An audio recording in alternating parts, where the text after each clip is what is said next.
When a man hurts you, the first instinct might be to react, lash out, cry, or demand an explanation. But what if, instead of giving him that satisfaction, you responded with unexpected calmness and grace? What if you didn't give him the reaction he was expecting, but instead left him questioning everything? The power of a composed response is greater than any words spoken in anger. It sends a message without you having to prove anything. Most people expect a pattern: hurt someone, get a reaction. They expect pain to breed more pain, an argument to turn into a battle, and a broken heart to seek revenge. But when you choose not to play that game, you disrupt the cycle. When you refuse to let his actions dictate your emotions, you take back control. Imagine the moment he realizes that his words didn't shake your confidence, that his actions didn't break your spirit. That confusion alone is more powerful than any insult you could throw at him. This doesn't mean suppressing your emotions or pretending the hurt isn't real. It means understanding that your peace is more valuable than proving a point. It means stepping back, taking a deep breath, and recognizing that your worth isn't tied to his behavior. The moment you show him that his actions don't define you, you've already shifted the dynamic. He no longer holds power over your emotional state. Kindness in this sense isn't about being naive or allowing someone to continue hurting you. It's about showing that you operate from a higher space, that you choose your energy wisely. You don't need to beg for an apology or seek closure where it may never come. Your closure is in knowing that you stayed true to yourself, that you didn't let his actions pull you down to a place you don't belong. And when you walk away with a smile, with peace in your heart, he will wonder why he didn't get the reaction he expected. He will question how you remain so unshaken. That is the power of choosing yourself over the need to react. And in the end, the one who remains in control is always the one who refuses to be controlled. When a man hurts you, the pain can feel overwhelming, like a storm crashing through your emotions. The natural response is to seek answers, to demand explanations, or to cling to what was lost. But what if, instead of chasing closure from him, you turned inward? What if, rather than giving him the satisfaction of seeing you broken, you elevated yourself beyond the situation? Detachment isn't about pretending you don't care. It's about reclaiming your emotional power and refusing to let anyone dictate your state of mind. When you detach, you shift from reaction to reflection. Instead of asking, "Why did he do this to me?" you ask, "What can I learn from this?" Instead of waiting for him to validate your pain, you validate yourself. This doesn't mean you suppress your feelings. It means you observe them without allowing them to consume you. You recognize that his actions are a reflection of him, not of your worth. The moment you detach from the need for his approval or remorse, you set yourself free. Detaching emotionally doesn't mean you stop loving or caring. It means you stop allowing his behavior to dictate your happiness. You no longer look to him for closure, peace, or healing. You give those things to yourself. Elevating yourself means choosing to grow from the experience rather than be destroyed by it. It's about turning pain into wisdom, heartbreak into strength. When you pour your energy into self-improvement, mentally, emotionally, and even physically, you transform the way you see yourself. And when you change how you see yourself, you change how the world, including him, sees you. The most powerful shift happens when you stop engaging in the emotional tug-of-war. The less you react, the more he will wonder why he no longer affects you. He may try to pull you back in to test if he still has power over you, but the truth is, once you elevate yourself, you don't look back. He will be confused by your growth, by your ability to detach with grace. And when he realizes that he no longer holds a place at the center of your emotions, that you have risen above the situation, he will understand that he never had control over you to begin with. When a man hurts you, the temptation to seek revenge or prove a point can be strong.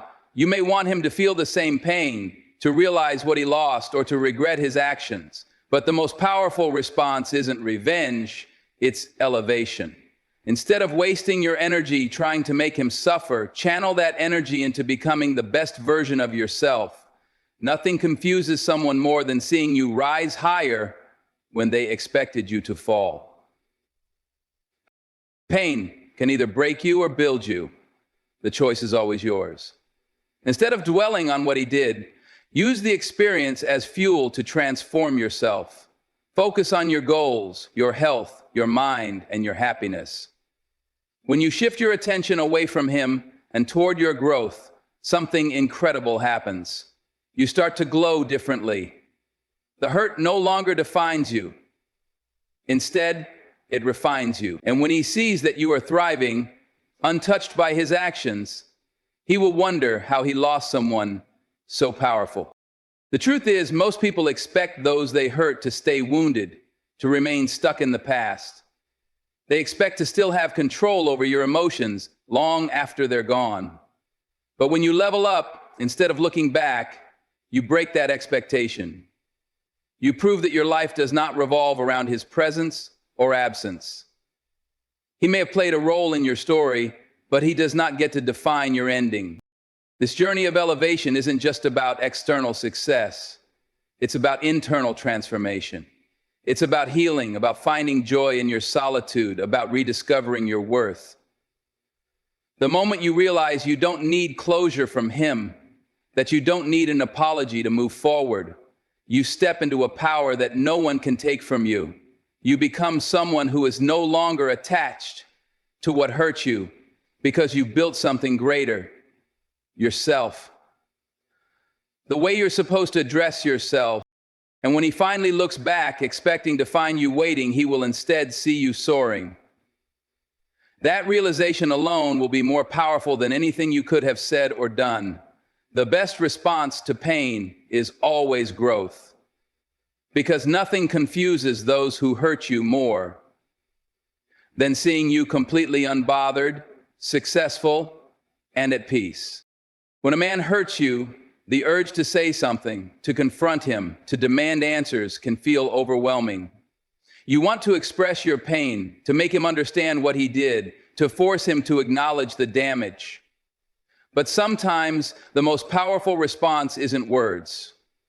It's silence. Silence is not weakness. It is not avoidance. It is a statement, louder than any argument, more unsettling than any outburst. It is the ultimate act of control.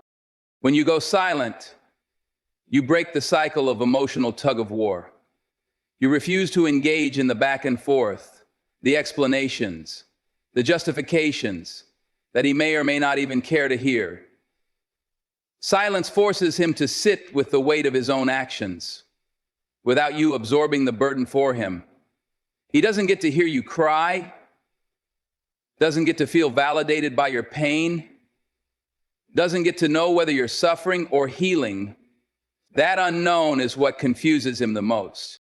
People expect reactions. They expect anger, pleading, desperation. They expect to still hold a place in your mind, to have control over your emotions. But when you remove yourself from the equation, you leave them with nothing to hold on to. You force them to wonder, to question, to second guess. Was she hurt? Is she moving on? Did she ever care at all? The silence speaks for itself, creating a space where he is left alone with his own guilt, regrets, or even confusion. This silence is not about ignoring your pain. It's about protecting your energy. It's about recognizing that not every situation deserves your words, that not every person deserves a response. It's about choosing peace over unnecessary battles. You do not need to justify your worth to someone who failed to see it in the first place. You do not need to chase closure when silence itself is the answer. And so, when he finally realizes that you have nothing left to say, when he notices the absence of your presence, when he understands that his actions could not break you, only then will he truly feel the weight of what he has done. Because nothing is more powerful than a woman who refuses to be shaken, who chooses silence not as surrender, but as a declaration that she has already moved on. Louis, when a man hurts you, it's easy to get stuck replaying the situation, analyzing every detail, and wondering what you could have done differently. The pain convinces you that his actions define your worth, that his rejection or betrayal is a reflection of something lacking in you. But what if you could shift the entire narrative? What if instead of seeing this as something that broke you, you saw it as something that built you? Reframing the experience is about taking control of the story you tell yourself. Instead of seeing yourself as a victim, see yourself as someone who is evolving. Instead of asking, "Why did this happen to me?" ask, "What is this teaching me?" Pain always brings lessons, but only if you're willing to look beyond the hurt. Maybe it's teaching you to set stronger boundaries, to trust yourself more, to stop ignoring red flags, or to recognize your true value. When you stop seeing the situation as something that weakened you and start seeing it as something that strengthens you, you shift from powerless to powerful. This doesn't mean denying the pain or pretending it didn't affect you. It means deciding that the pain will not define you. It means using it as fuel for your growth rather than as a reason to stay stuck. When you reframe the situation, you no longer wait for him to acknowledge your pain or give you closure. You give that to yourself. You realize that his actions are not a reflection of your worth, but of where he is in his own journey. And that realization alone is liberating. The most powerful thing you can do is take control of your perspective. Because when he sees that his actions didn't break you, that you've turned the experience into something that made you wiser, stronger, and even more radiant, he will be left wondering how you did it. He will expect you to be bitter, resentful, or stuck in the past, but instead, you will be moving forward with grace and power. And that is the ultimate way to take back your strength, by showing that nothing, not even heartbreak, can keep you from becoming everything you were meant to be. When a man hurts you, the most unexpected and confusing response is not anger, not revenge, not even silence. It's joy. It's your ability to rise from the pain without bitterness, to glow even brighter despite what happened. Because the truth is, nothing unsettles someone more than realizing that what was meant to break you only made you stronger. When you radiate unshakable joy and peace, you send a clear message. You are untouchable. People expect you to crumble. They expect heartbreak to consume you, for sadness to dim your light. They expect to see you struggling, waiting, hoping, for them to realize what they lost. But when you continue to smile, to thrive, to move through life with grace, they are forced to question everything. How is she not broken? Why is she still happy? Did I ever have real power over her? That is the confusion that leaves them unsettled. Not your pain, but your ability to transcend it. Joy doesn't mean pretending the hurt never happened. It doesn't mean ignoring your emotions or suppressing your healing process. It means choosing not to let pain define you. It means understanding that your happiness was never in his hands to begin with. When you prioritize your peace, when you pour into yourself, your dreams, your passions, your personal growth, you shift the focus away from him and back to where it belongs, on you. There is something incredibly powerful about a woman who refuses to let pain steal her light. She becomes magnetic. She steps into a version of herself that is not just surviving, but thriving. And when he sees that you are not waiting for him, not hoping for closure, not carrying resentment, but instead radiating a joy that is entirely your own, he will not understand how he lost access to your energy.